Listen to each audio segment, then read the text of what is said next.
Le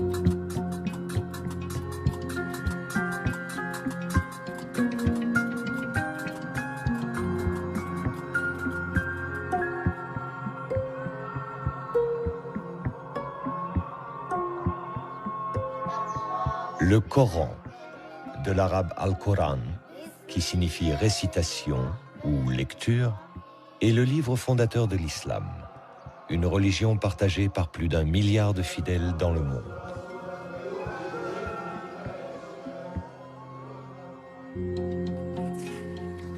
Pour les musulmans, le Coran est le recueil de la parole de Dieu, qui fut révélé au prophète Mahomet entre l'an 610 et l'an 632 de l'ère chrétienne, à la Mecque et à Médine, en Arabie Saoudite. L'ensemble de la révélation se répartit en de multiples unités de texte très courtes, appelées versets, au nombre de 6000. Dans le Coran, ces 6000 versets sont regroupés en 114 chapitres, appelés sourates, identifiés par un titre de longueur variable et organisés selon un classement précis, des sourates les plus longues aux sourates les plus courtes.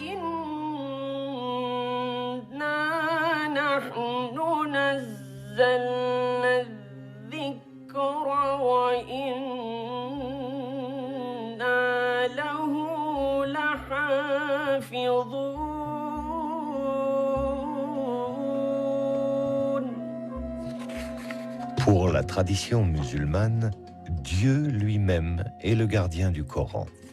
C'est-à-dire qu'il n'y aurait eu tout au long de son histoire qu'une seule et unique version du texte coranique, inchangée depuis 14 siècles.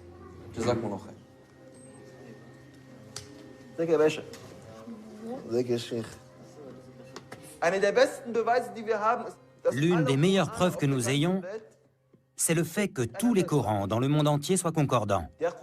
Le Coran qu'on lit au Maroc est le même que celui qu'on lit en Chine, et celui qu'on lit en Arabie Saoudite, le même qu'on lit ici aujourd'hui en Europe ou en Afrique du Sud. Où que l'on aille, quelle que soit la direction vers laquelle on regarde, c'est toujours le même Coran.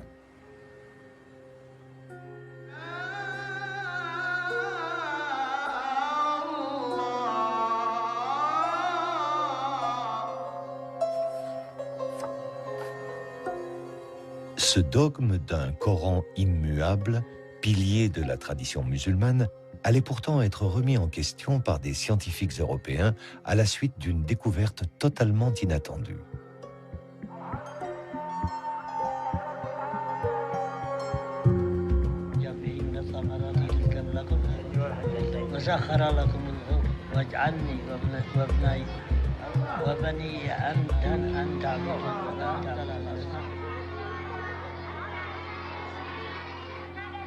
En 1972, le toit de la grande mosquée de Sanaa, la plus ancienne de la ville, s'effondre et laisse apparaître une sorte de cache où se trouvaient dissimulés depuis des siècles des milliers de parchemins.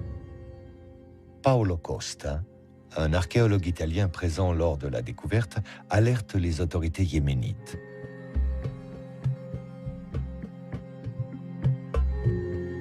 Il s'agirait de fragments de Corans anciens. Une équipe de chercheurs européens procède à une datation au carbone 14 et confirme. Ces fragments datent du tout premier siècle de l'islam, vers l'an 680 de l'ère chrétienne.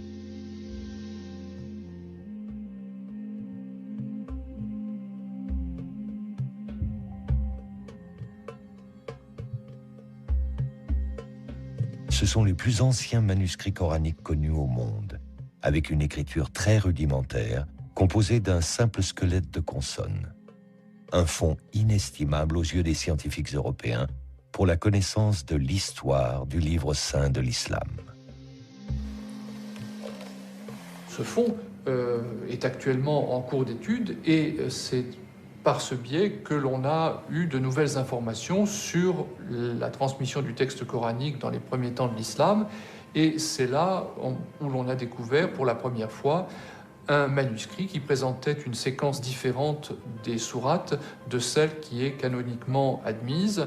Une organisation différente de l'ordre des sourates, mais aussi l'existence de palimpsestes, des fragments sur lesquels le texte initial aurait été effacé et remplacé par un autre. La présence également de mots étrangers, non arabes.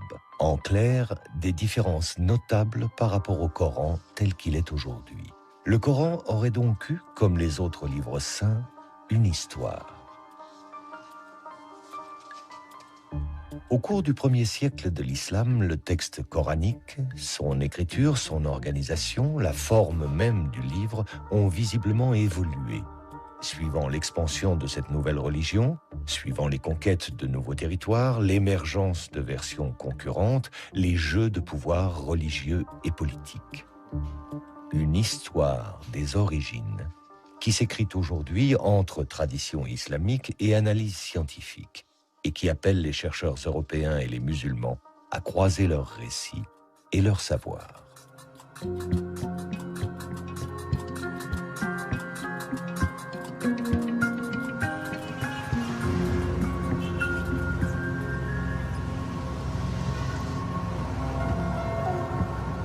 Ferid Haider est étudiant à l'Université libre de Berlin, au département des langues sémitiques et arabes. Mais en tant qu'imam, il est à ce titre porteur de la tradition musulmane. Un enseignement qu'il a reçu à l'Université Al-Azhar du Caire, haut lieu du savoir islamique.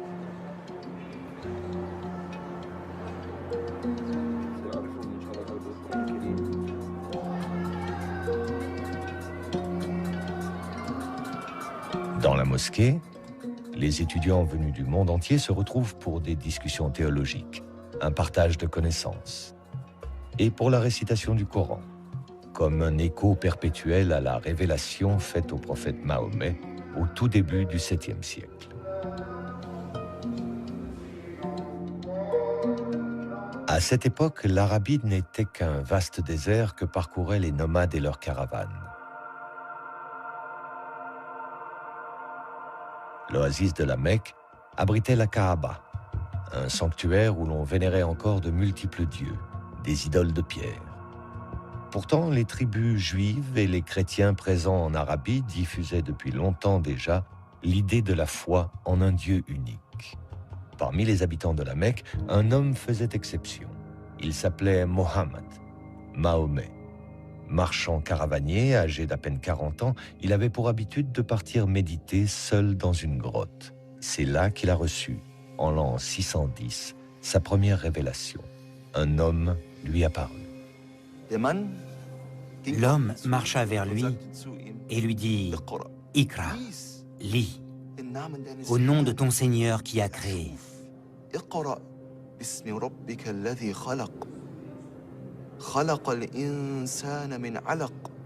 Qui a créé l'homme d'une adhérence.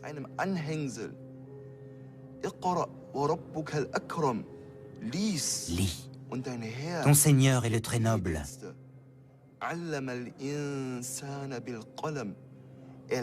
Qui a enseigné par la plume. A enseigné à l'homme ce que l'homme ne savait pas. Et cet homme que le prophète Mahomet a vu, c'était Jibraïl, l'archange Gabriel. Cet archange en qui les chrétiens et les juifs croient aussi. Ces 5 versets furent les premiers de la révélation faite à Mahomet. La révélation, tout entière recueillie dans le Coran, affirme avant tout que Dieu est unique et que Mahomet est son ultime prophète, son messager, dans la lignée d'Abraham, de Moïse et de Jésus.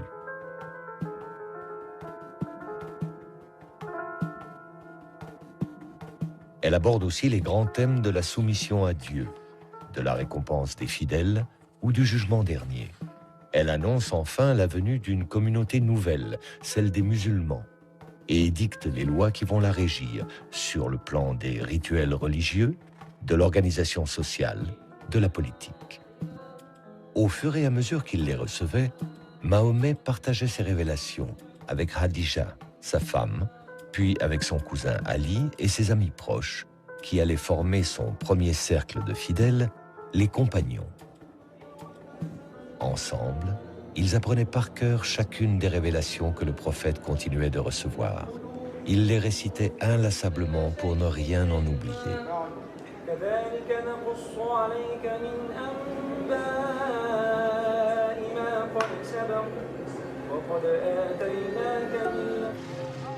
Si la Mecque est aujourd'hui le lieu le plus sacré de l'islam, appelant chaque année par millions les musulmans au pèlerinage autour de la Kaaba, il n'en fut pas ainsi au temps du prophète.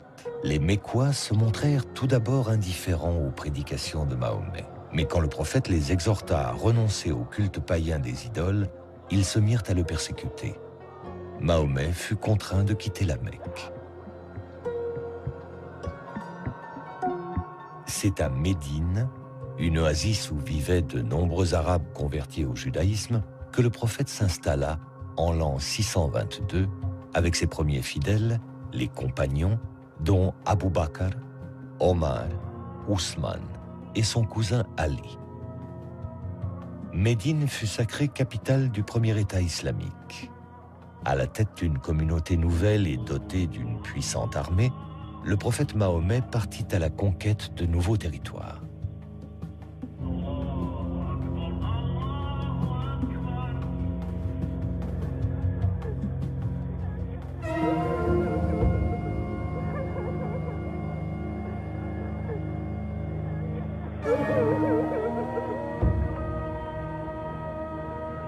Le prophète meurt en l'an 632. À sa mort, la presque totalité de la péninsule arabique s'était ralliée à la foi monothéiste de l'islam. Mais le prophète ne laissa aucune indication quant à sa succession. Ses 4 compagnons se réunirent et c'est Abu Bakr qui fut désigné premier calife. Ali revendique aussi la succession, au nom des liens du sang qui l'unissaient au prophète, mais le califat lui fut refusé. Et c'est cette première divergence qui, 2 siècles plus tard, divisera les musulmans en 2 branches. Les sunnites, aujourd'hui majoritaires dans le monde, qui s'attachent à la lignée des califes Abu Bakr, Omar et Ousmane, et les chiites, qui se rattachent à Ali. Alors qui, une fois le prophète disparu, allait prendre l'initiative de la mise par écrit du Coran? Qui allait faire des révélations un véritable livre? Avec quelle volonté? Strictement religieuse ou déjà politique? Et dans cette transcription de la parole de Dieu, quelle sera la part de l'intervention humaine?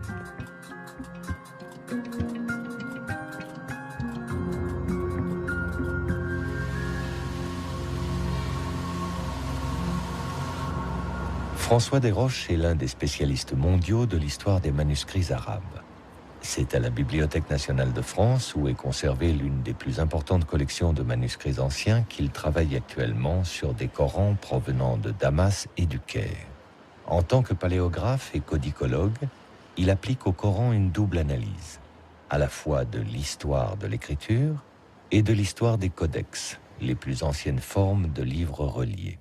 Dans les débuts de l'islam, la mise par écrit du Coran semble avoir été un enjeu important pour les communautés musulmanes. Il y a, semble-t-il, la volonté de réaliser ce qui était une promesse contenue dans le texte coranique, celle d'un kitab, d'un livre qui se matérialise, et on a bien l'impression que transcrire le texte coranique correspondait à une urgence de posséder un livre qui faisait de la communauté musulmane la détentrice d'une écriture au même titre que juifs et chrétiens qui étaient peuple du livre, Ahl al-Kitab.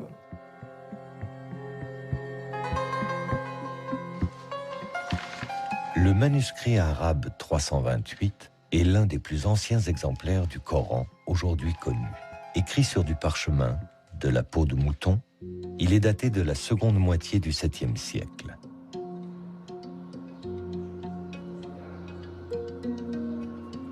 Ce manuscrit fut découvert dans une cache de la mosquée Amr, à Foustat, l'actuelle banlieue du Caire, lors de la campagne d'Égypte menée par Bonaparte à la fin du XVIIIe siècle. Les fragments de parchemin qu'il contient, écrits par plusieurs copistes, représentent environ la moitié du texte coranique. En plus de ceux qui se trouvent à la Bibliothèque nationale de France, d'autres fragments sont conservés à la Bibliothèque nationale de Russie à Saint-Pétersbourg, à la Bibliothèque apostolique Vaticane à Rome et dans une collection privée à Londres. Le manuscrit est particulièrement intéressant parce qu'il nous montre un certain nombre de caractéristiques de la transmission du texte coranique à l'époque ancienne, et notamment le fait qu'il était assez commun à ce moment-là de se mettre à plusieurs pour copier le texte sacré. Nous savons que le texte a été copié par plusieurs intervenants parce que les mains sont très caractéristiques. À côté de celle-ci, qui est sans doute la plus importante au sein du manuscrit, nous avons également un autre copiste et qui lui écrit dans un style beaucoup plus élaboré. L'écriture est de type Hejazi, du nom du Hejaz, la région d'Arabie où se trouvent la Mecque et Médine. C'est l'une des notations les plus anciennes de la langue arabe, constituée uniquement d'un squelette de consonnes et donc d'une lecture très difficile. Il n'existait pas ou peu de signes qui permettent de distinguer des lettres identiques. Les voyelles brèves non plus ne sont pas notées. Quant aux sourates, elles n'étaient pas identifiées par un titre, mais juste par un espace vide qui les séparait. À l'évidence, par rapport au Coran actuel où la ponctuation, l'organisation du texte ne laisse place à aucune imprécision, les premiers manuscrits coraniques, avec leur écriture rudimentaire, pouvaient être source d'erreurs de lecture, voire d'interprétations différentes du texte sacré. Mais pour les premiers musulmans, le recueil de la parole divine pouvait-il courir ce risque ? Ce que l'on sait de l'usage de l'écriture dans l'Arabie ancienne, je veux dire par là l'Arabie du 7e siècle de notre ère, montre que ce que l'on souhaitait avant tout quand on utilisait l'écriture, c'était disposer d'un aide-mémoire, c'est-à-dire non pas quelque chose qui permettait une lecture autonome, mais un support pour permettre de retrouver le texte mémorisé par l'utilisateur et capable de subvenir à d'éventuelles défaillances de mémoire en lui donnant les moyens de retrouver le texte lui-même. C'est en tous les cas ainsi que plusieurs spécialistes expliquent les débuts de la notation, par exemple de la poésie arabe, qui se faisait avec des aides-mémoires qui n'étaient pas destinés à circuler comme des livres, mais plutôt comme des notes. Pour le Coran, il semble qu'il en a été de même et que ce que l'on cherchait avant tout quand on était en train de copier un texte comme celui que j'ai sous les yeux, c'était d'avoir grosso modo un fil directeur pour retrouver le texte lui-même.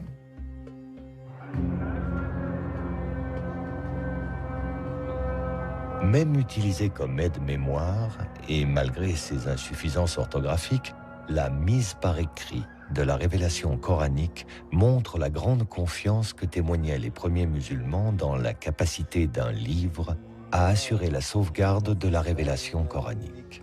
Restait à donner à ce livre, fût-il encore dans sa forme primaire, un statut central, unique. En un mot, un statut de texte canonique.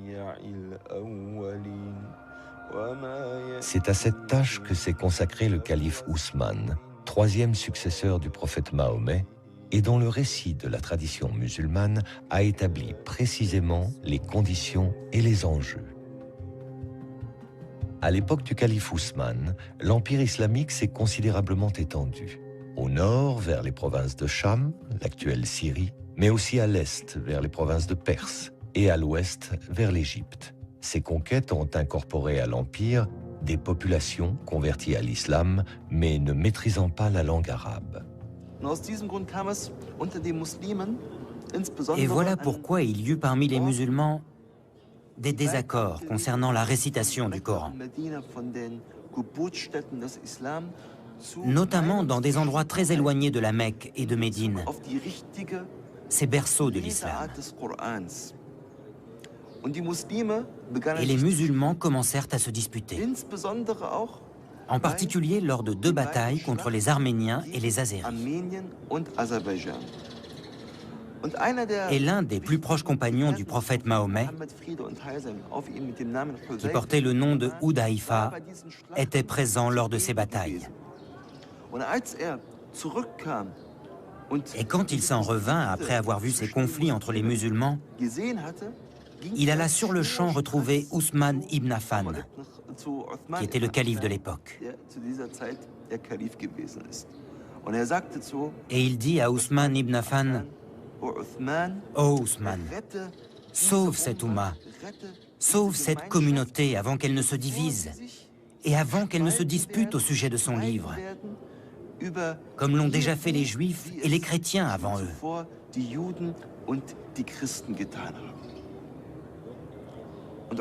Et Ousmane ibn Affan prit cet avertissement très au sérieux. Et c'est la raison pour laquelle il fit convoquer une commission à laquelle il demanda de faire plusieurs copies du Coran. De Médine, les copies furent envoyées vers les principales villes de l'Empire musulman, vers la Mecque, Basra, Koufa, Damas et le Caire. Le calife Ousmane imposait ainsi sa version officielle que la tradition musulmane retiendra comme la Vulgate d'Ousmane, la forme canonique du texte coranique qui, encore aujourd'hui, est la version de référence. Mais l'imposition de cette Vulgate se fit au prix de décisions despotiques. D'autres versions du texte coranique existaient dans l'Empire, concurrentes, avec un nombre de versets ou une organisation différente des sourates. Les plus connues furent celles de Ali, le cousin du prophète Mahomet, qui, selon la tradition chiite, aurait compté 3 fois plus de révélations coraniques que la Vulgate d'Ousmane, et celle d'Ibn Masoud, qui fut lui aussi un des proches du prophète. Le calife Ousmane interdit ces versions concurrentes à la sienne et demanda leur destruction définitive. Ibn Masoud, qui ne voulut s'y soumettre, fut publiquement châtié.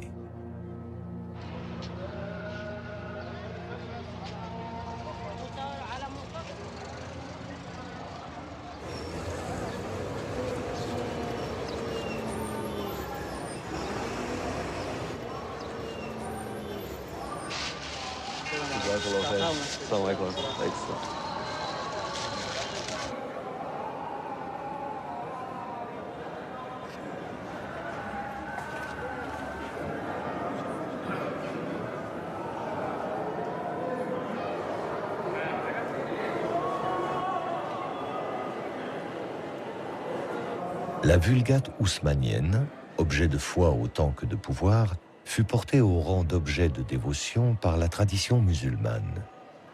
Dans la mosquée Al-Hussein du Caire, un exemplaire du Coran attribué à Ousmane serait gardé derrière cette porte que les fidèles embrassent. Une véritable relique que, exceptionnellement, Ferid Haider est autorisé à approcher.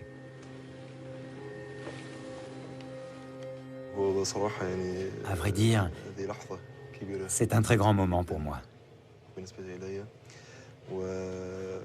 Ceci est bien l'un des exemplaires du Coran qui a été écrit à l'époque d'Ousmane. Que Dieu soit satisfait de lui.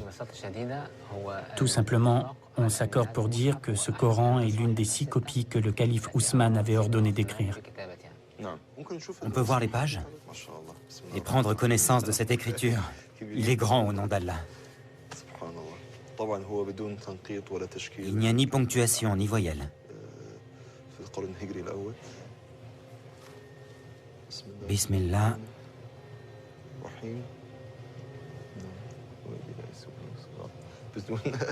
Sans ponctuation et sans voyelle, cette sourate est très difficile à lire.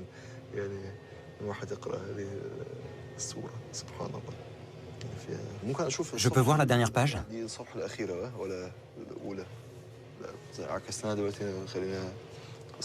C'est la dernière, celle-ci?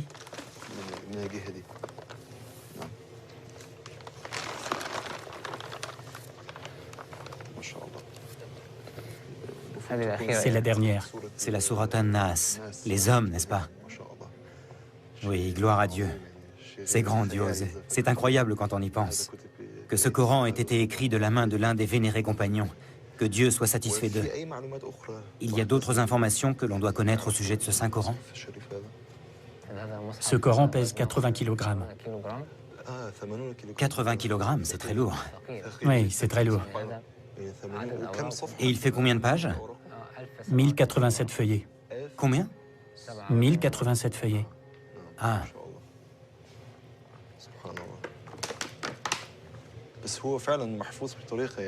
Franchement, la conservation est superbe. Il a plus de 1400 ans, c'est vraiment très ancien. Si vieux et malgré cela, gloire à Dieu, on dirait qu'il a été écrit il y a à peine 100 ans. Dieu est grand, c'est merveilleux.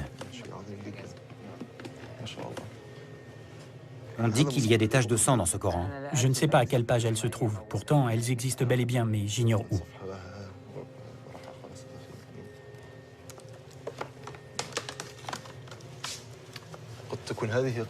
Est-ce que ça pourrait être ça, les marques de sang? Elles existent bien, mais elles sont effacées. Vous voulez dire qu'elles ne sont pas visibles? Non, pas très visibles. D'autres Corans, aussi volumineux et tachés de sang, sont répertoriés dans le monde musulman, à Istanbul et à Tachkent, en Ouzbékistan pour les plus connus. Considérés comme contemporains du calife Ousmane par la tradition musulmane, aucun d'eux n'a pu être historiquement daté, les scientifiques y voyant plutôt des copies tardives du 8e ou 9e siècle. La légende qui les accompagne, en revanche, reflète bien une vérité historique attachée au Coran. Le règne d'Ousmane fut une longue crise. Après 10 années d'un pouvoir despotique, en l'an 656, il fut assassiné dans son palais de Médine, entouré de Corans, précise la tradition, expliquant ainsi les taches de sang califales sur les pages du texte sacré. Les révoltés auraient accusé Ousmane d'avoir imposé par la force sa seule version officielle du Coran. Le Coran, c'était plusieurs livres et toi, tu les as réduits à un seul. Allusion directe aux versions concurrentes d'Ali et de Ibn Masoud, détruites sur ordre d'Ousmane. Ali, qui avait revendiqué la succession par ses liens de sang avec le prophète Mahomet, fut porté au pouvoir. Mais son règne tourna court. Ali fut destitué par un jeune gouverneur de Syrie, du nom de Muawiyah, un proche du calife Ousmane. Ali est assassiné à son tour. Muawiyah s'empara alors du pouvoir et fonda en l'an 661 la puissante dynastie des Omeyyades. Une dynastie sunnite qui allait régner sur l'empire musulman à partir de sa nouvelle capitale, Damas.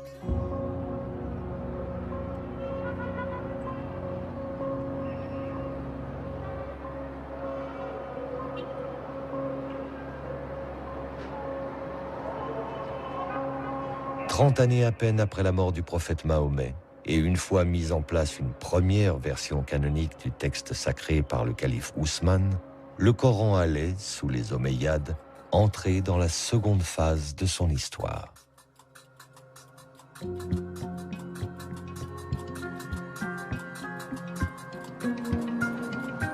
En déplaçant sa capitale de Médine à Damas, l'Empire musulman situait désormais le siège de son pouvoir religieux et politique dans un environnement plus complexe, voire plus hostile que ne l'était l'Arabie. Il fallut d'abord faire face à la révolte des chiites, menée par le fils d'Ali, Hussein, qui sera massacré à Karbala, en Irak, décapité par les armées omeyyades lors d'une bataille.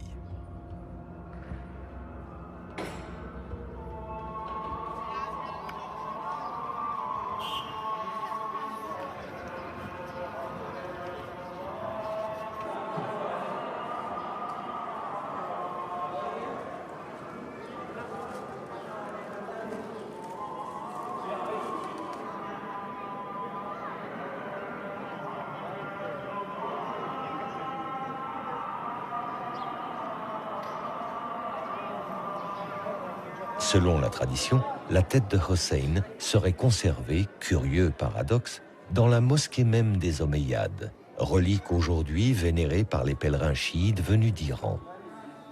Avec le massacre de Hussein, les Omeyyades ne mettaient pas fin à la lignée chiite, mais ils amorçaient une victoire future, symbolique.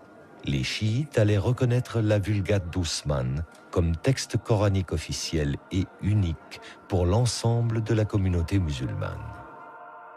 L'autre défi, d'importance, se trouvait du côté de Byzance et de son puissant empire chrétien gréco-oriental, lui-même héritier de l'Empire romain.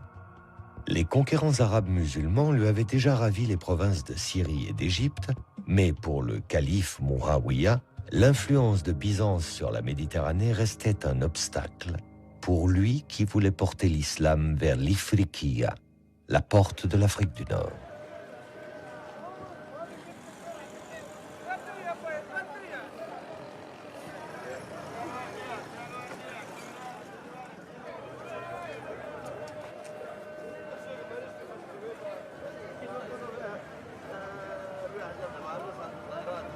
En l'an 670, le calife y envoie l'un de ses généraux qui fit de Kérouan, en Tunisie, le point de départ de l'islamisation du Maghreb et de la diffusion du Coran d'Ousmane.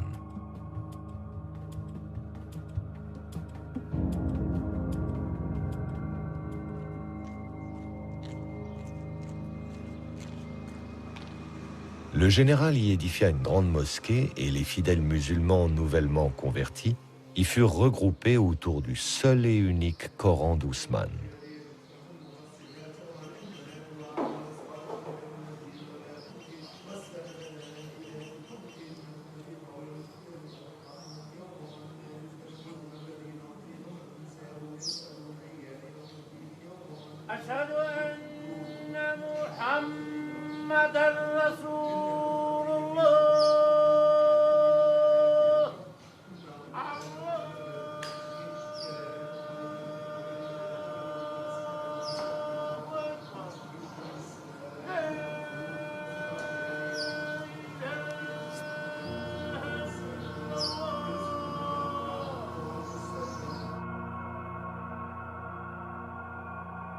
Au Coran apporté par les troupes omeyyades vinrent s'ajouter ceux que les copistes kérouanais commençaient à produire sur place. Ils allaient ainsi constituer l'une des plus grandes bibliothèques coraniques des premiers temps de l'islam, et dont il subsiste aujourd'hui une rare collection de quelques dizaines de milliers de fragments.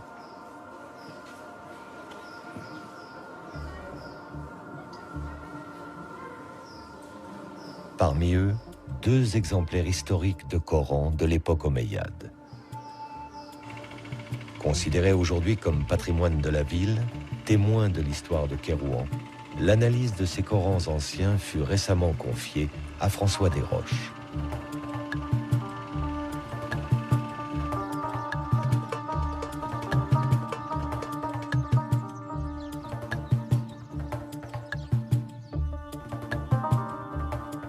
Sous la direction de Mourad Rammah, docteur en archéologie islamique, les précieux fragments de parchemins coraniques sont minutieusement restaurés.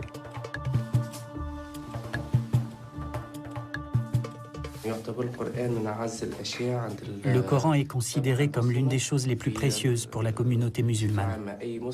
Le Coran occupe une place très particulière dans le cœur de chaque musulman. C'est pourquoi, lorsque je restaure un manuscrit sur lequel sont écrits des versets du Coran, cela éveille un autre restaurateur en moi.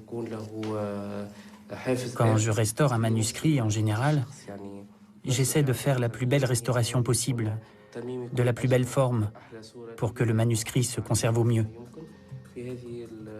Mais quand je restaure un manuscrit coranique, ça me procure un sentiment de plénitude, un sentiment de bonheur réellement indescriptible. Car on préserve une chose investie d'une valeur culturelle et humaine qui, pour l'islam, est unique.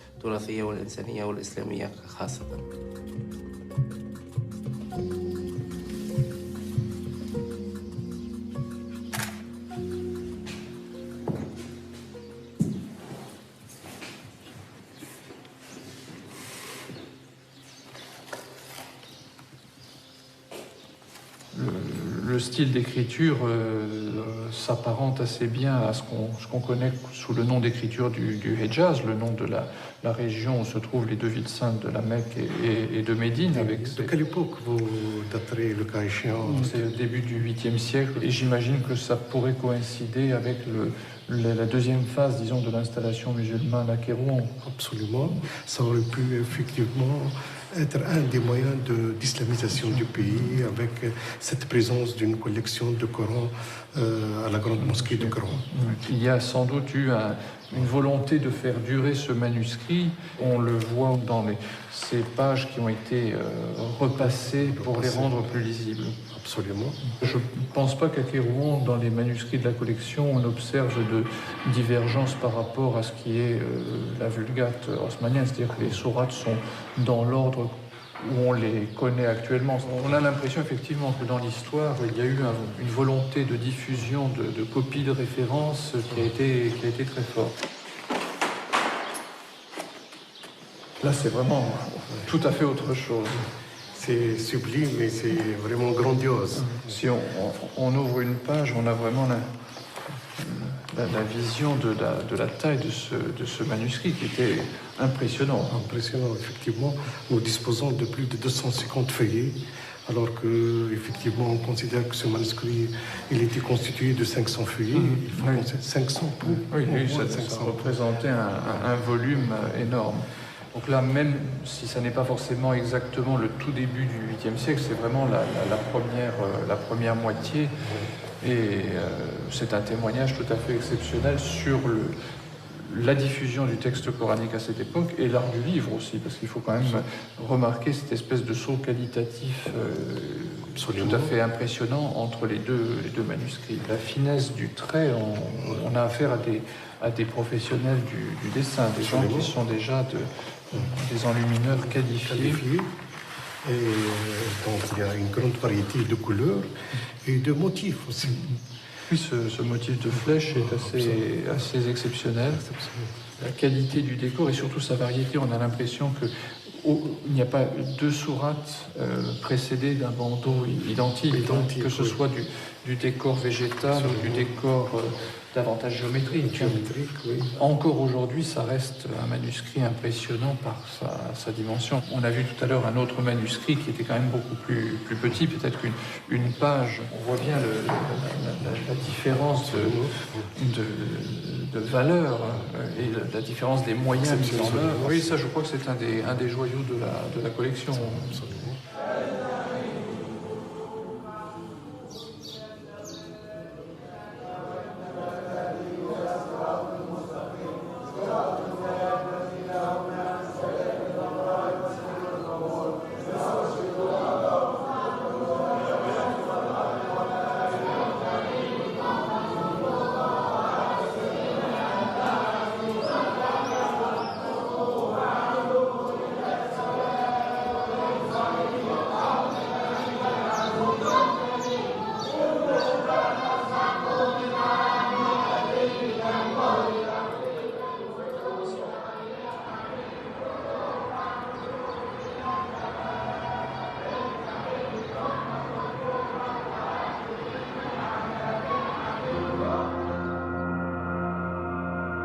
Avec des territoires conquis de la Méditerranée aux confins de l'Asie centrale, l'islam pouvait affirmer sa puissance face à l'empire chrétien de Byzance comme troisième et dernière religion révélée.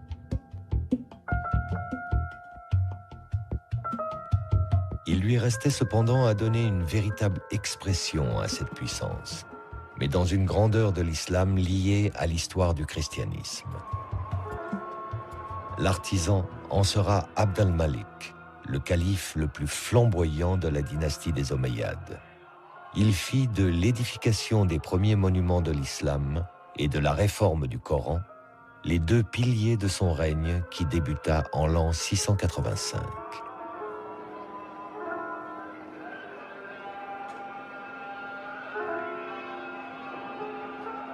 Sur l'emplacement même de la mosquée, avant que la région ne soit conquise par les musulmans, se trouvait une petite église dédiée à Saint Jean le Baptiste, une figure chrétienne présente dans le Coran sous le nom de Yahya.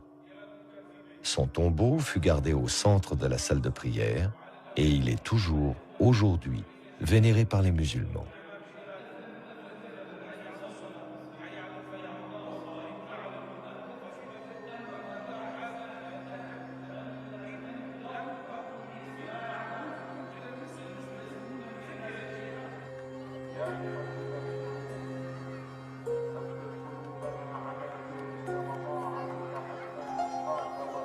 La présence des chrétiens en terre musulmane s'est également traduite dans l'art des décors omeyyades, dont la grande mosquée de Damas témoigne encore et que François Desroches vient observer aujourd'hui, cherchant à en établir le lien entre l'architecture et les Corans omeyyades, dont un en particulier, rarissime, qui fut découvert à Sanaa en 1972.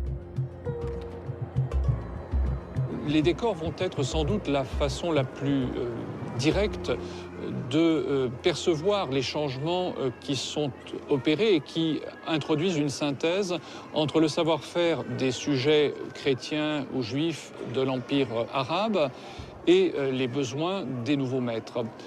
On fera appel à des artisans et des artistes chrétiens, certains seraient même venus prêtés par l'empereur byzantin, et les décors qu'ils vont installer sont bien sûr marqués par la culture qui est la leur, adaptés naturellement aux exigences particulières du monde musulman.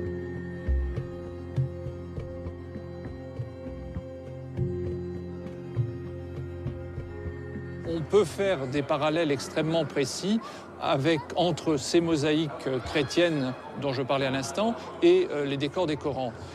Dans les enluminures qui ornent les Corans d'époque omeyyade, on peut peut-être trouver une trace de l'influence de ces grandes constructions.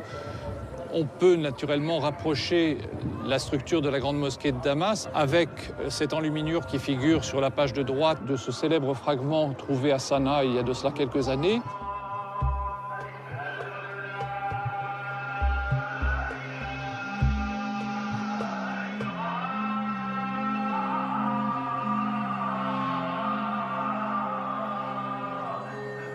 Dans un empire où les musulmans non arabes sont désormais majoritaires, il fallait, pour le pouvoir omeyyade, souder la communauté musulmane, lui donner une cohérence, une unité. Comme lors des califats précédents, le Coran en sera l'outil. Mais plus comme un simple aide-mémoire, comme il a pu l'être jusqu'alors avec son écriture rudimentaire.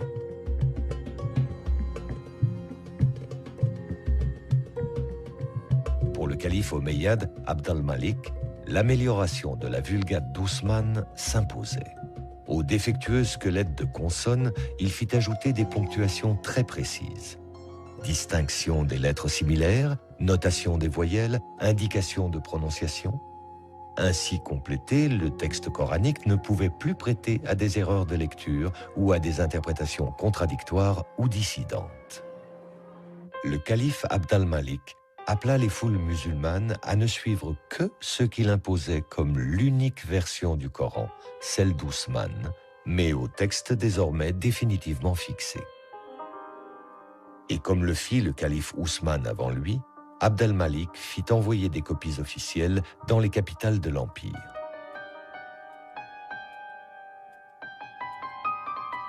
Moins d'un siècle à peine après la disparition du prophète Mahomet, l'islam, au même titre que les deux religions révélées, détient son livre. L'œuvre du calife Ousmane et sa volonté d'un Coran unique et unifié sont enfin accomplies.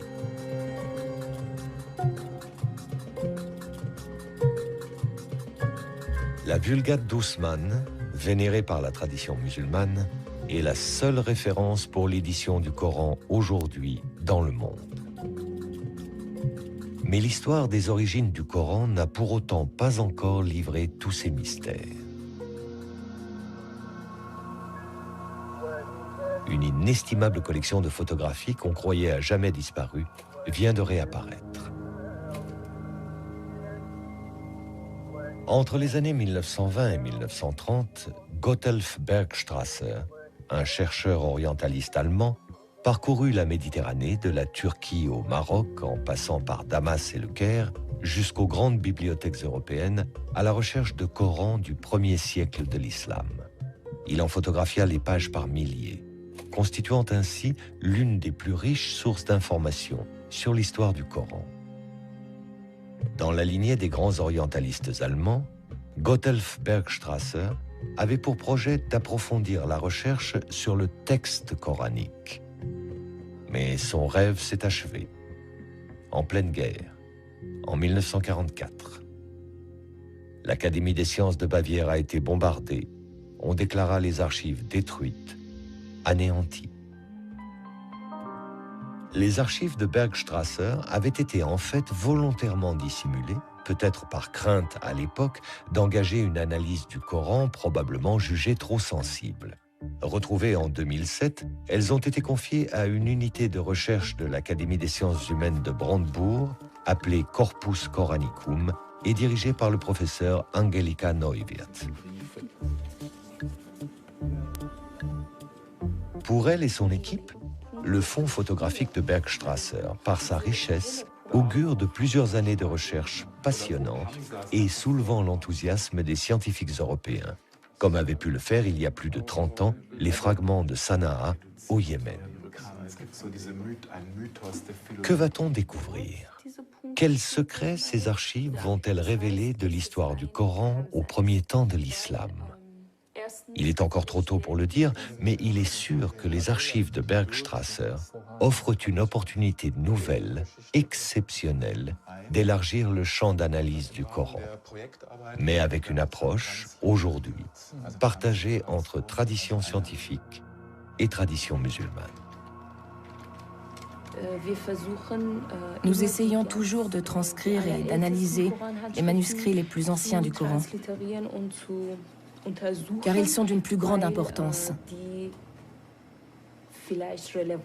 et sont plus proches de l'époque à laquelle le Coran a été envoyé sur terre.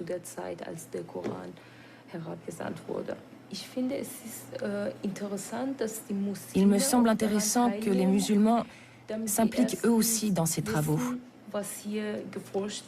D'abord pour savoir quelles sont les recherches menées ici, avec quelle méthode, et ce que l'on pense du Coran en Occident.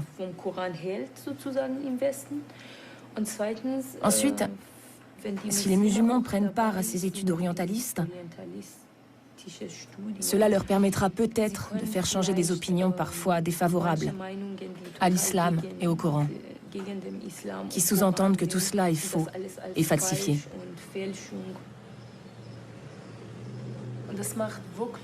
C'est vraiment passionnant de transcrire ces manuscrits coraniques. On voit par exemple, quand on lit une sourate, la 20e sourate par exemple, je l'ai transcrite 3 ou 4 fois. Et maintenant, je la connais par cœur. Et petit à petit, je comprends ce qu'ont ressenti à l'époque les gens qui lisaient le Coran. Moi, je trouve que c'est très utile de collecter des manuscrits et de les examiner. C'est très important pour les musulmans, parce que, en tant que musulmans, nous partons bien sûr du principe, comme il est dit dans le Coran d'ailleurs, que c'est Dieu qui a préservé le livre, avec les moyens dont disposent les hommes, bien sûr. J'aurais peut-être une autre question. Comment ressens-tu finalement, en tant que musulmane, le fait de participer à un tel projet qui est quand même dirigé et qui a été mis en place par des orientalistes, c'est-à-dire par des scientifiques non musulmans? Cela ne m'a jamais vraiment posé de problème. Il est vrai que nous avons une autre approche du Coran. Nous le percevons vraiment en tant que livre saint. Et nous y voyons notre religion. Donc tu n'y vois pas de contradiction? Personnellement, moi non plus. Pour autant que je sois au courant de ce projet, je ne ressens pas là de contradiction. C'est vrai. Parce que ces gens travaillent de façon très objective. Et scientifique. Et ils ont un point de vue scientifique. Et je ne pense pas que nous, en tant que musulmans, devions avoir de problème avec une approche scientifique. Oui. Parce que je pense qu'en tant que musulmans, nous devons peut-être tout simplement avoir, ou trouver, la force d'aborder la question sous un angle scientifique. Oui, absolument. Ne serait-ce que pour montrer que nous n'avons pas peur. Parce que si je dis que je ne veux pas d'une approche scientifique, que ça me suffit de croire que ça vient vraiment de Dieu et que ça n'a pas été falsifié, c'est un signe extérieur de faiblesse. Oui. Ça voudrait dire que j'ai peur que cela mette en évidence quelque chose qui ne serait peut-être pas très bon pour nous, musulmans, ou pour l'islam, parce que cela contredirait ce en quoi nous croyons. Mais je n'ai aucun souci là-dessus. De toute façon, en Allemagne, les orientalistes sont toujours des Allemands. Et je trouve que ce ne serait pas mal que les musulmans aient un jour la possibilité d'y prendre part. Un peu, oui. Absolument. L'un de nos premiers objectifs est de partager nos propres constatations ou nos propres points de vue sur le Coran avec des musulmans. À long terme, nous espérons bien sûr pouvoir fédérer autour d'une idée qui n'est d'ailleurs pas neuve, à savoir que l'on peut mettre nos deux traditions sur un même plan et que l'on peut tirer des enseignements de toutes les deux. Ce qu'il nous faut, c'est une interaction. Ce qui, face à la mondialisation, devrait d'ailleurs être le cas depuis longtemps. Interaction entre deux traditions du savoir qui peuvent en quelque sorte s'aligner. En ce sens, nous sommes dans le même bateau que les musulmans. Et nous ne voulons en aucun cas pratiquer notre recherche coranique de façon, comment dirais-je, académique. Alors qu'il y a des millions de musulmans qui sont curieux, qui s'intéressent et qui disposent eux-mêmes d'un savoir que nous n'avons pas. Si nous voulons vraiment nous approcher du Coran, nous avons besoin d'une étroite collaboration avec des érudits musulmans. Sans eux, ce n'est pas possible.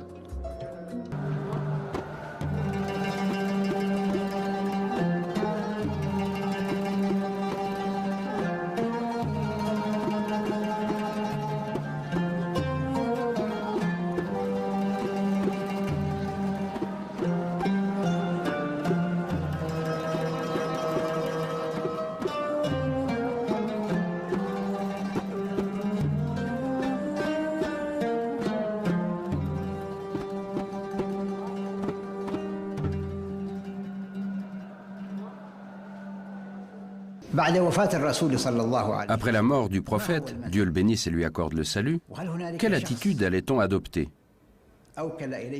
Et y a-t-il une personne que le prophète ait désignée pour commander aux musulmans après lui? Au sens étroit du terme, il est clair qu'il n'y avait pas une personne en particulier qui aurait pu être véritablement le successeur du prophète.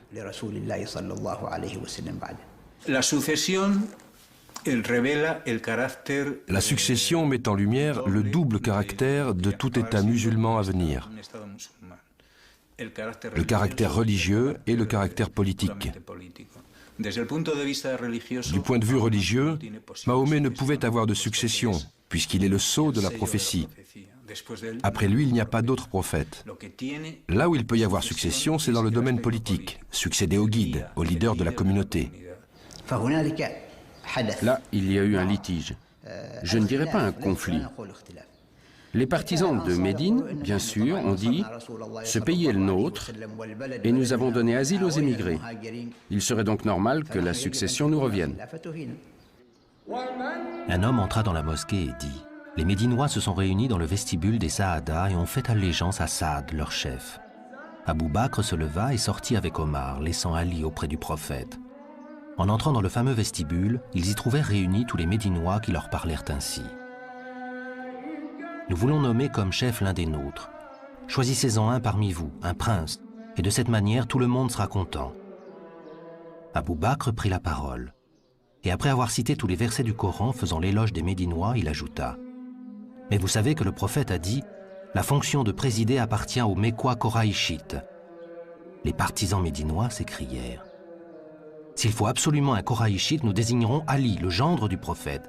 C'est le plus renommé d'entre les Koraïchites. » Mais Omar dit alors à Abou Bakr « Étends la main et reçois notre serment, car tu es un respectable Koraïchite et le plus digne. » Et Omar lui prêta serment. Alors les Médinois, honteux de leur résistance, se précipitèrent vers Abou Bakr et prêtèrent devant lui le serment d'allégeance. Mais ce qu'on peut dire à propos de cette réunion, c'est qu'elle marquait le début du conflit qui allait traverser l'État arabe médiéval. Un conflit politique et culturel. Ce conflit devrait nous permettre de découvrir les prémices des différents schismes religieux et intellectuels. Ces courants ne sont qu'une réaction à ce qui s'est passé pendant cette réunion du vestibule. Et nous allons constater que cet état de fait va se refléter dans la lecture du texte coranique même. Lorsque la nouvelle se répandit à Médine, Abou Soufian, l'ancien chef des Koraïchites païens, converti lors de la prise de la Mecque, dit à Ali « Pourquoi abandonnes-tu le pouvoir à Abou Bakr, qui est du clan le plus insignifiant d'entre les Koraïchites? Quant à moi, je n'y consens pas. » Ali répliqua « Il y a longtemps que tu es l'ennemi de l'islam. » Abou Bakr, informé du propos d'Abou Soufian, fit appeler le fils aîné de celui-ci et lui confia le gouvernement de la province de Syrie. Apprenant la promotion de son fils, Abou Soufian vint le soir même faire allégeance au premier calife. Le corps du prophète gisait abandonné dans sa maison. Occupé à cette affaire de succession, personne ne songeait à son enterrement.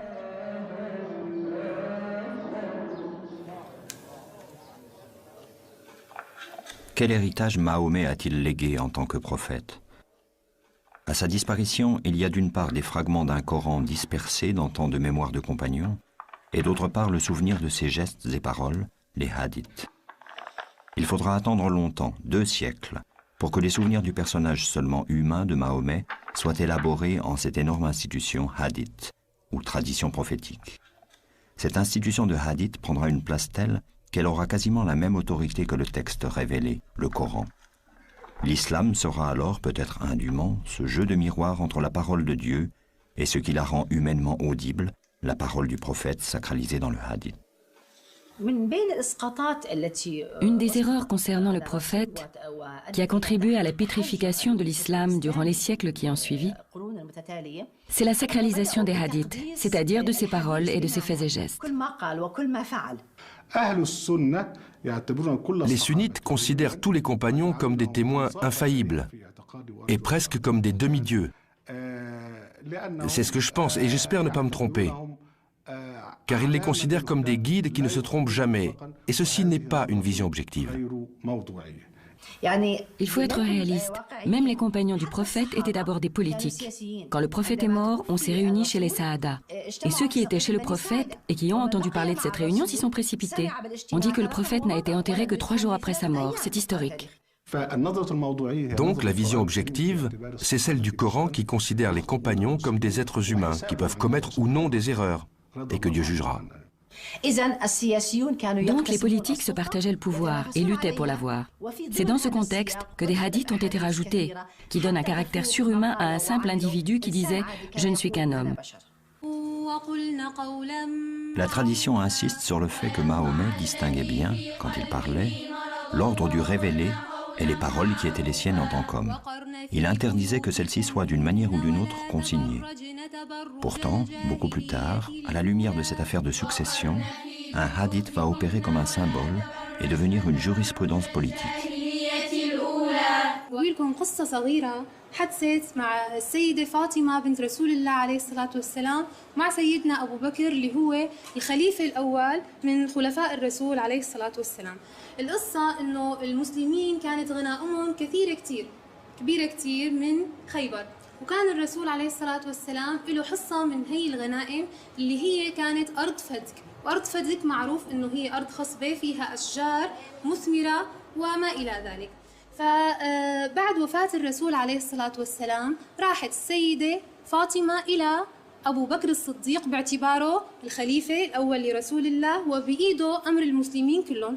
شو قالت له؟ طالبت بحصتها من ماذا؟ من أراضي خيبر أو من ميراث والدها. فذهبت إلى سيدنا أبو بكر وطالبت بذلك. لكن أبو بكر شو قال لها؟ قال لا والله إني لسمعت رسول الله عليه الصلاة والسلام يقول نحن معاشر الأنبياء لا نورث ما تركناه صدقة. Dès la mort de Mahomet, pratiquement toute l'Arabie va contester la religion qu'il a apportée. Mettant en cause le pilier de l'aumône obligatoire, la zakat, les provinces d'Arabie vont diriger les armes contre un pouvoir central à peine né. Ce violent reniement, dont l'un était dirigé par une femme prophétesse, Soujah, va être vigoureusement réprimé par le premier calife Abou Bakr.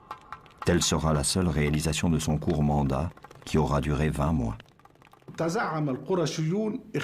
Les Koraïchites ont été à l'avant-garde pour réprimer la rébellion qui a éclaté à la mort du prophète. Après le retour des rebelles à l'islam, on a décidé qu'il serait mieux d'orienter le potentiel guerrier de ces gens vers l'extérieur des frontières. Autrement, ils ne tarderaient pas à reprendre les armes à l'intérieur. De là est venue l'idée des conquêtes. Les commandants de ces armées étaient de la tribu des Koraïchites, les nouveaux convertis. Et la plupart des soldats étaient ces nomades qui avaient participé à cette rébellion. Il va de soi que lorsqu'une nation est occupée à faire des conquêtes, elle en vient à oublier ses querelles internes. En politique, c'est connu. Lorsqu'un État ou une organisation, quel qu'il soit, doivent affronter un péril extérieur, l'union se fait à l'intérieur.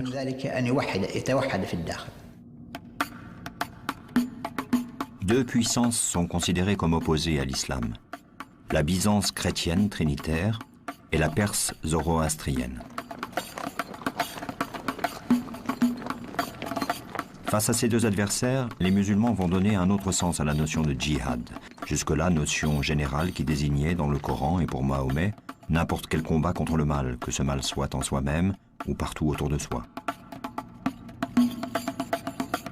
Vers 637, après avoir conquis l'empire perse chancelant, Omar, au nom de ce même djihad élargi, affrontera Constantinople. Quant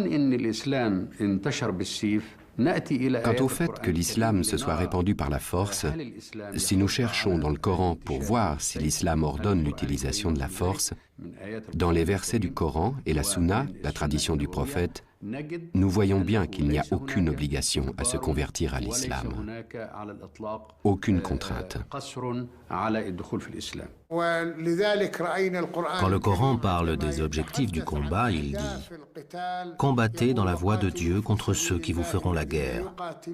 Combattez-les jusqu'à ce que vous n'ayez point à craindre la tentation. » Il les met en garde contre la perte de leur liberté de croyance, afin que les musulmans ne soient pas opprimés et qu'ils ne soient pas détournés de leur foi.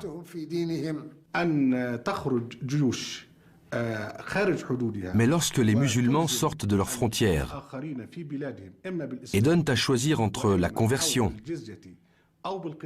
le paiement d'une dîme ou le combat, cela n'a rien à voir avec la législation coranique.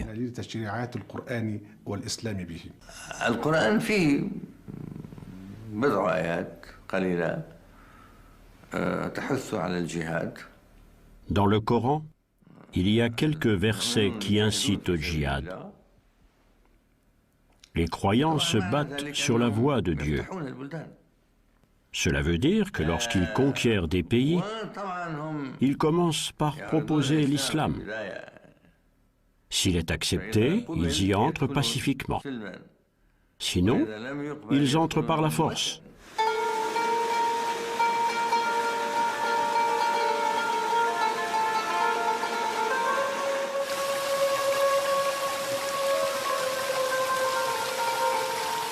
Les incroyants n'ont-ils pas vu que les cieux et la terre étaient cousus et que nous les avons décousus, que de l'eau nous avons donné vie à toute chose? Sourate 21, verset 31.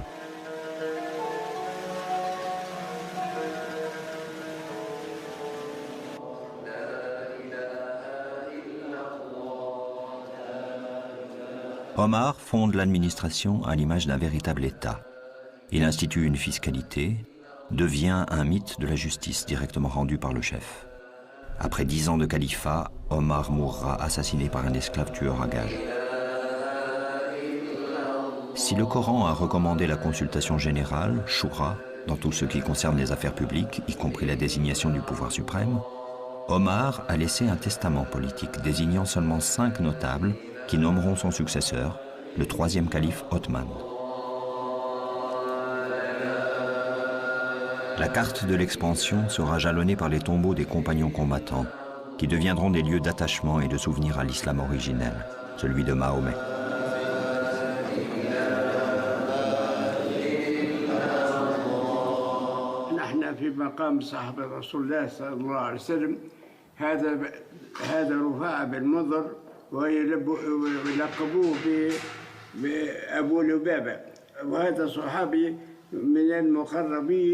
مع سيدنا محمد نبينا ما خرج مع النبي للجهاد في غزوة بدر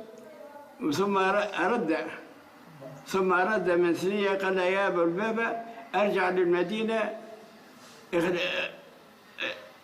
أهنيني عليها خاف يرجع عليها عدو ولا حاجة من بعدي قال يا رسول الله ما تحرمنيش من أهل بدر قال فلك أجر أهل بدر ولك أجر الخلافة بعد هذا تحل الفتح تاع أفريقيا في أيام سيدنا عثمان هي أفريقيا مجاهد متطوع مع الأولاد أصغر منها مع الجيش ولا وقتها هو عمره تقريبا 75 عام وانا صرت مرضى من قريب القابس هني يقول بطراح يقول في مطرح وادي الغيلان توفى ثم جابوه جاب سنين الظهر هذه كانت البقعة هذه فارغة دفنوه هذه يقول لها ظهرة الصويدة.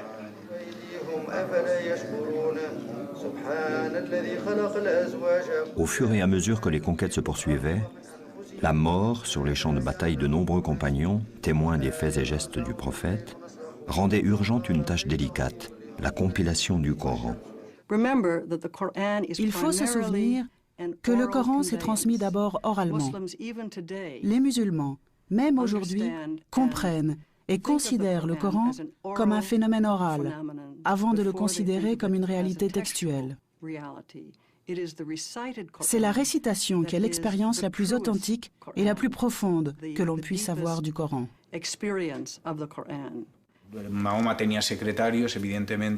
Mahomet avait des secrétaires, bien évidemment. Il leur répétait la révélation qui était alors transcrite sur les matériaux qu'il trouvait à portée de main. Mais il n'y avait pas de véritable ordonnancement. Il y avait des lectures, mais c'était surtout une tradition orale. Les fidèles de la première heure apprenaient et connaissaient par cœur le Coran.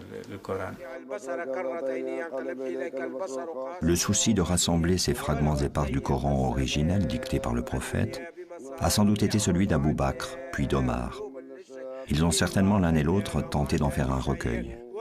Mais ni l'un ni l'autre n'ont eu l'intention de réaliser une structure organisée de sourates. En ce qui me concerne, je suis persuadé que le Coran était à cette époque-là dans l'ordre qu'on lui connaît actuellement pour ce qui est de l'enchaînement des versets dans chaque chapitre. Et je ne crois pas qu'il y ait certains versets qui ne figuraient pas encore dans certains chapitres. Je crois donc que le Coran était là en entier, sauf que les sourates étaient dispersées. Là une sourate, là 2 sourates, là 10. Le Coran a donc été rassemblé du vivant du prophète, mais il était encore sous forme de feuillets épars. La collecte du texte coranique a peut-être commencé pendant les dernières années de la vie de Mahomet, mais elle sera plus active et plus conséquente plus tard, sous le règne d'Omar, et plus particulièrement sous celui d'Othman.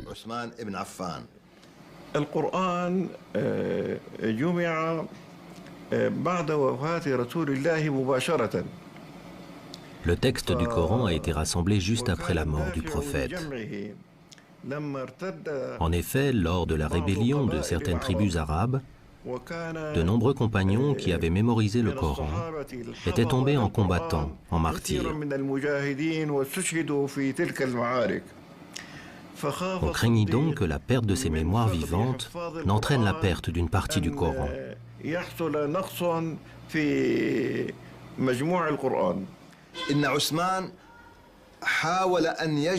Othman a essayé de collecter toutes les planches sur lesquelles étaient écrits les versets du Coran. On entend par planches les peaux d'animaux sur lesquelles on a écrit les versets.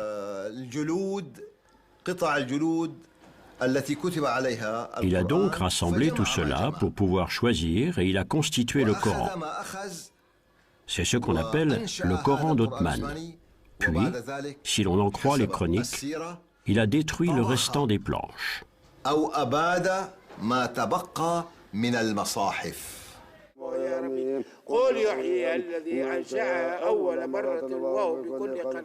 Le compagnon Hudayfa combattait aux confins de l'Arménie. Revenu de l'expédition, il se précipita dans la maison du califat sans même, disent les chroniques, avoir pris le temps de rentrer chez lui. Il tint au calife ce langage. « Accours au secours de cette nation avant qu'elle ne périsse. » « Et de quoi serait-elle menacée » demanda Othman. « Il s'agit du livre de Dieu. J'ai participé à l'expédition d'Arménie qui a rassemblé des combattants venus d'Irak, de Syrie et du Hidjaz. Et j'ai vu les hommes s'affronter. J'en ai entendu qui s'accusaient d'apostasie. Nous allons droit, j'en ai peur, à un désaccord au sujet de notre livre comme celui que juifs et chrétiens connaissent au sujet des leurs.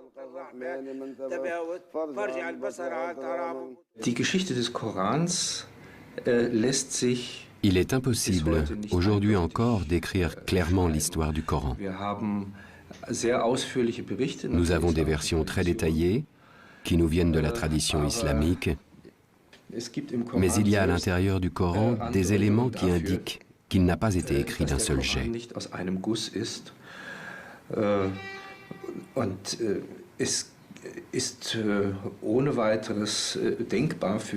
Pour moi, il est imaginable, ou en tout cas très plausible, que le Coran ait continué à se développer, même après la mort du prophète.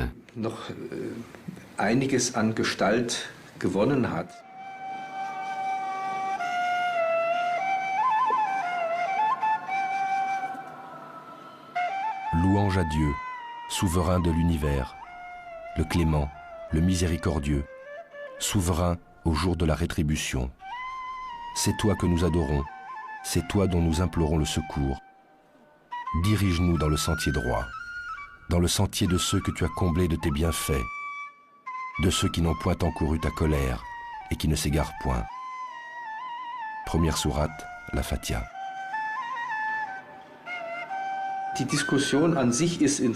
La discussion sur la première sourate est en soi intéressante. Lorsqu'on regarde plus précisément, on voit que c'est comme une prière. Elle est complètement différente du reste du Coran, d'un point de vue littéraire.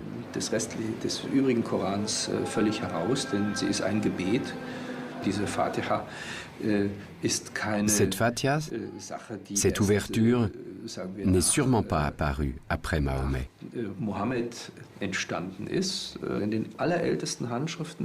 Mais elle s'appelle Fatiha el-Kitab, comme si elle était l'introduction du livre. Ce qui ne veut pas forcément dire que c'est la première sourate du livre, mais plutôt le chapitre d'invitation. C'est la raison pour laquelle on dit Kitab. Il s'agit de l'introduction au Coran.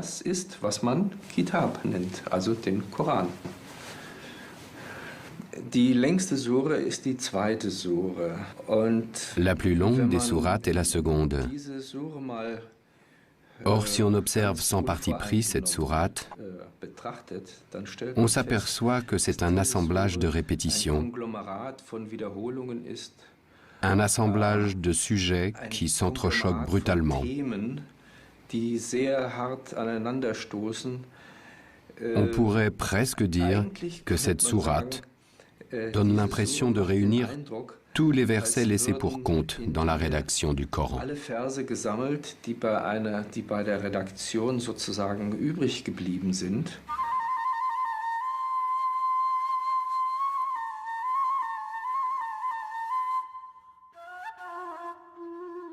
L'entreprise de Othman de faire une entité structurée à partir des fragments et des groupes de versets reçus par Mahomet pendant 23 ans de prophétie peut paraître aujourd'hui assez complexe.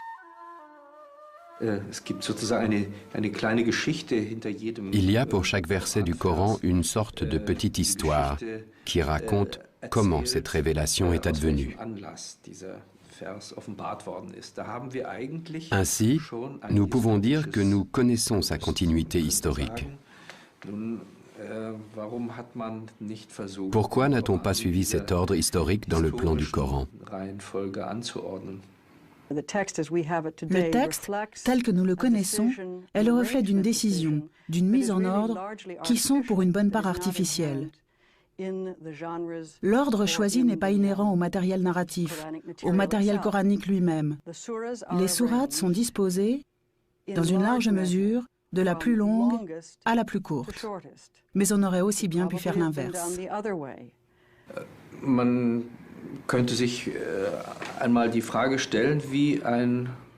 On peut se demander à quoi ressemblerait un livre contenant l'ensemble des révélations placées dans leur ordre d'apparition.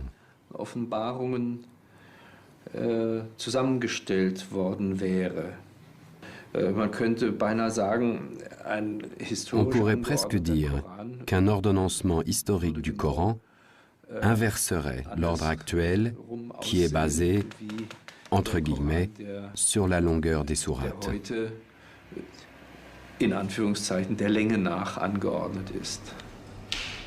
La tradition présente les choses d'une manière simplificatrice.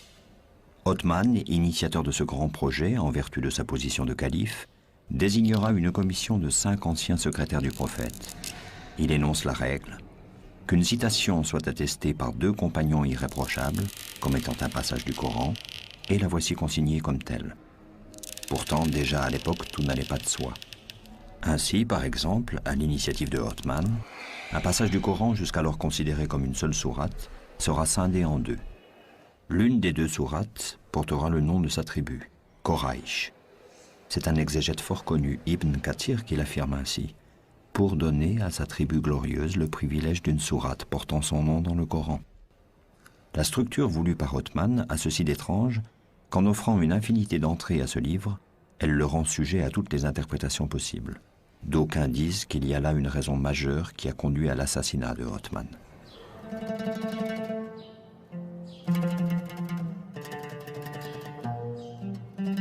Pour enterrer Othman, on le porta sur le battant d'une porte, de sorte qu'on entendait sa tête cogner contre le bois. On le déposa. Et tandis que l'on procédait au rite mortuaire, un groupe de Médinois vint leur dire « Non, nous en jurons par Dieu, vous n'allez pas célébrer pour lui la prière des morts. » Un homme dans le cortège dit « Ainsi vous voulez nous empêcher de célébrer une prière pour lui? Eh bien Dieu et ses anges ont déjà béni son âme. » Ses compagnons conseillèrent à cet homme de s'en tenir là et de se taire. Il obéit. Ils reprirent la dépouille et repartirent en courant. Ils arrivèrent à l'orée du cimetière des croyants. Un Médinois vint à leur rencontre et dit « Par Dieu, non, vous ne l'enterrerez pas dans le carré de l'envoyé de Dieu, et nous ne vous laisserons pas célébrer pour lui la prière. » Ils s'en furent. Arrivés au cimetière juif, ils creusèrent un trou et célébrèrent la prière. Quand ils précipitèrent le corps d'Othman dans le trou, sa fille se mit à hurler. Un des présents lui dit « Dieu m'en est témoin, si tu n'arrêtes pas, je te couperai ce qui te sert à porter les yeux. » Ils l'enterrèrent sans mettre de pierre, se contentant de recouvrir le corps de terre. L'écriture arabe procédait du nabatéen, qui ne traçait que les consonnes, dont plusieurs avaient la même graphie. C'est en cet état que les premières copies du Coran nous sont parvenues. Un même mot pouvait donc avoir plusieurs sens. Um einmal einen Eindruck zu geben von dem Unterschied zwischen einem Pour donner une idée de la différence entre un texte du Coran avec toutes ses voyelles et avec ses signes de différenciation et un texte du Coran sans tous ces ingrédients qui sont bien plus tardifs, on place côte à côte deux versions d'un texte assez connu, le début de la deuxième sourate. Si quelqu'un voulait se cantonner à l'étude de la tradition écrite, on pourrait lire ce texte arabe ainsi. Ce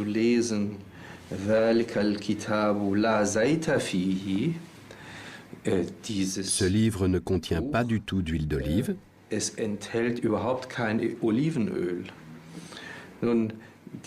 Ou encore, ce livre ne contient pas le moindre doute. Si on n'a qu'une connaissance théorique, on lira ce livre ne contient pas du tout d'huile d'olive. Il faut donc connaître la tradition orale pour pouvoir le lire avec certitude. Mais il y a aussi des cas où la tradition orale n'a visiblement pas suffi. Et on trouve, à certains endroits, des interprétations extrêmement différentes du texte fondateur de l'islam.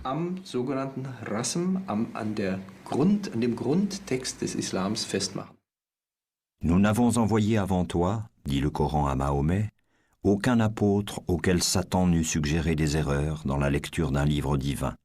Mais Dieu abroge ce que Satan suggère et affermit le sens de ses signes. Sourate 22, verset 51. En plus des difficultés de déchiffrement, voici qu'apparaît dans le Coran la notion de l'abrogation. Ainsi les fameux versets sataniques, qui ont bien été transmis, même dans leur version intégrale, et qui ont été tout de suite après retirés du Coran.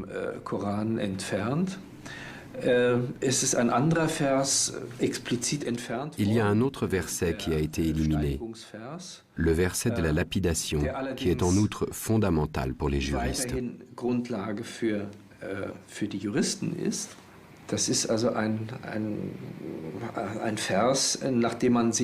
C'est un verset sur lequel on a fondé une pratique juridique.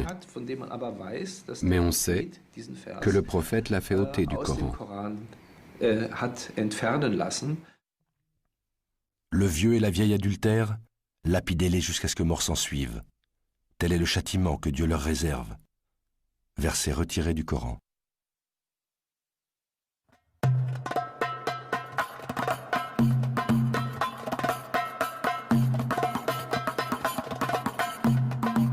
Une fois le texte stabilisé, les sciences coraniques procéderont par de nombreux mécanismes à une stricte codification pour l'exégèse. Le mécanisme le plus complexe est celui de l'abrogation. Un verset peut annuler l'autorité d'un autre du même thème, du seul fait qu'il ait été révélé après. Par exemple, le verset 260 de la sourate 2 dit « Nulle contrainte en religion, voici que la raison émerge de l'égarement ». La portée de ce verset, quand il s'agit de justifier une guerre idéologique, est limitée, voire totalement annulée, en référence à un verset plus tardif, désigné par les exégètes comme étant le verset du glaive.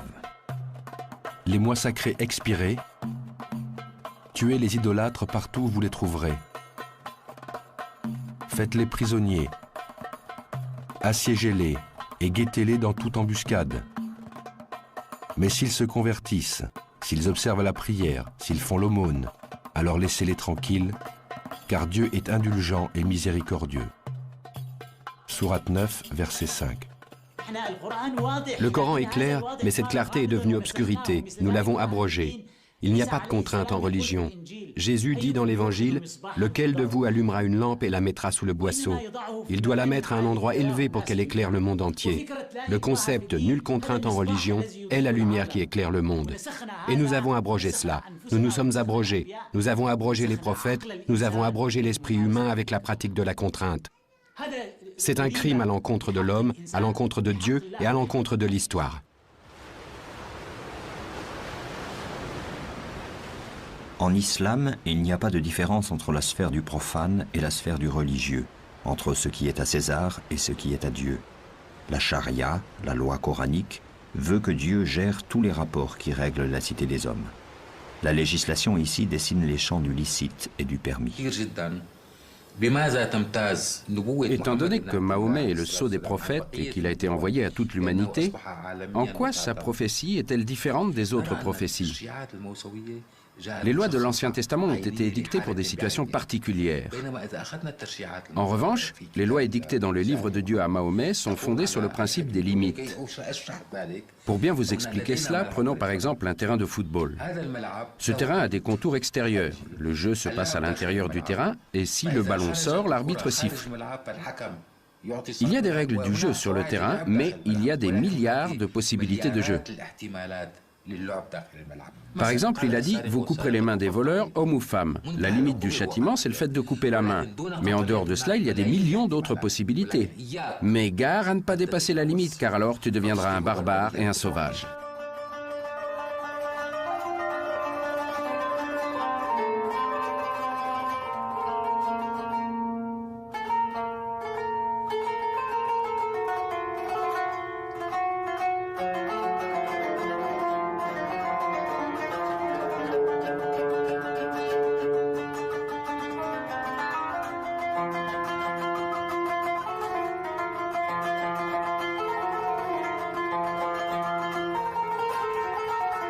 Nulle bestiole et nul volatile qui ne forme comme vous des nations. Nous n'avons rien omis dans le livre. Sourate 6, verset 38.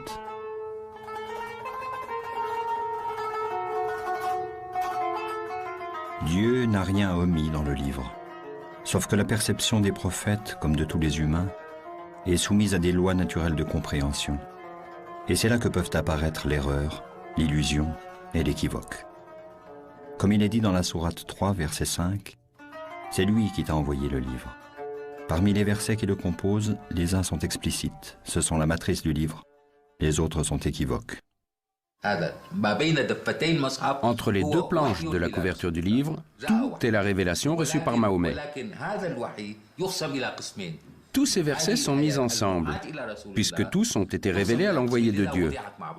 Seulement, ils sont de deux sortes, les versets explicites et les versets équivoques. Le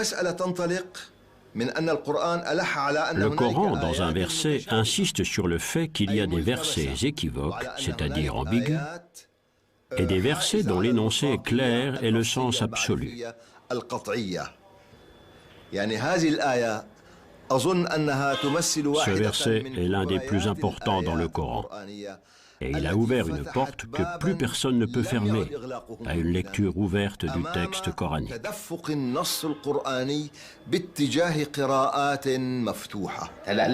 Les versets explicites reçus dans le message prodigué à Mahomet et aux prophètes qui l'ont précédé peuvent subir des variations, commandées par Dieu d'époque en époque. La preuve, c'est que Dieu a donné une révélation à Moïse et l'a transformée avec Mahomet.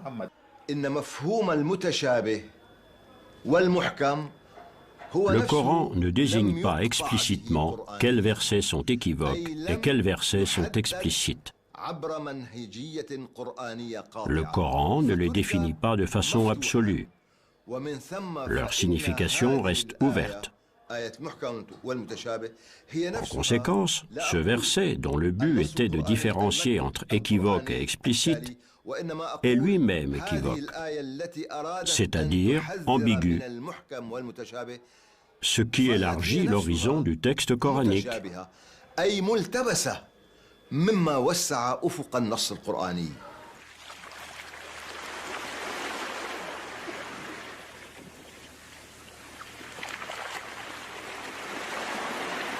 Si la mer se changeait en encre pour écrire les paroles de Dieu, la mer s'épuiserait avant que ne s'épuise la parole de Dieu, quand bien même nous la remplirions une autre fois. Sourate 18, verset 109.